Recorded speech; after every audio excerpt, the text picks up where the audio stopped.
Hi, this lakh circle. வாழ்க்கை வாழ்வதற்கு இன்றைக்கி என்ன நம்ம பதிவில் பார்க்க போகிறோம் அப்படின்னா, சித்தர்கள் அண்ட் ஜீவசமாதி வரிசையில் நாராயணமனன்ற வில்லேஜில் இருக்க ஸ்ரீ சுரக்காய் சுவாமி ஜீவசமாதி தான் நம்ம பார்க்க வந்திருக்கோம். இந்த ஜீவசமாதி எங்கே இருக்குது அப்படின்னா, புத்தூர்லேருந்து 3 கிலோமீட்டர் டிஸ்டன்ஸில் இருக்குது. இதுக்கு ஷேர் ஆட்டோ வசதி இருக்குது, பஸ் வசதி இருக்குது. வாங்க இவரோட மகிமைகளை பற்றி பார்க்கலாம் வீடியோக்குள்ளே போய். இந்த சுரக்காய் சுவாமியாரன்ற ஒரு சித்தர் சுவாமி. இது எந்த ஊர் என்னன்னு தெரியும் யாருக்கு தெரியாது. சுவாமி இது பல வருஷ காலமாக சென்னையில் வாழ்ந்ததா வாய்க்கே வரலாறு.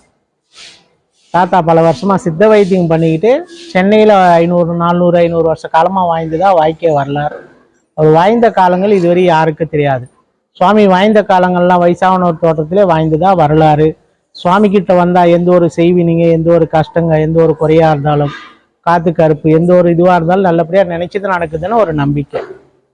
இங்கே பௌர்ணமி தோறும் அமாவாசை தோறும் முன்னாள் நாள் வந்து நைட் தங்கிட்டு என்ன ஒரு குறையோடு வேண்டிக்கிட்டு போகிறீங்களோ அந்த குறைகளை தீர்த்து வைப்பாருன்னு ஒரு நம்பிக்கை. சாமி இருக்கும்போது ஏற்றி வச்சு அக்னி குண்டம் இருக்குங்க. அந்த அக்னி குண்டத்து முன்னாடி உட்காந்து தியானம் பண்ணி வேண்டிக்கிட்டா உங்களுக்கு எந்த ஒரு கஷ்டமாக இருந்தாலும் சொல்லி வேண்டிக்கிட்டா நினைச்சது நடக்கும். சுவாமிக்கு சுரக்காய்னா ரொம்ப இஷ்டம். சுரக்காய் சாமியார் சுரக்காய்னா ரொம்ப இஷ்டம். அந்த சுரக்காயில் சுவாமி வீட்டுக்கு பிச்சை எடுத்துட்டு வந்து சாப்பாடு சாப்பிடுவார். அந்த காலத்தில் அவருடைய ஊரு பேர் இதுவரை யாருக்கு தெரியாது. அந்த சுரக்காய் எடுத்துட்டு சாமி ஊராக சுற்றி இருந்தனால எல்லாரும் சுரக்காய் தாத்தான்னு சொல்லி கூப்பிடுவாங்க. சுவாமி இது எந்த ஊர், என்ன ஏது என்னான்னு இதுவரை யாருக்கு தெரியாது. பல வருஷ காலமாக சென்னையில் வாங்கிட்டு அங்கே சித்த வைத்தியம் பண்ணிக்கிட்டு சென்னையில் ரொம்ப பிரபலமாயிட்டு கடைசியாக ஊரெல்லாம் சுற்றிக்கிட்டு திருவள்ளூரில் வீரரால் சுவாமி கோயில் கட்டும்போது அங்கேருந்துருக்கிறாரு. திருத்தணியில் முருகர் கோயில் கட்டும்போது அங்கேருந்துருக்கிறாரு.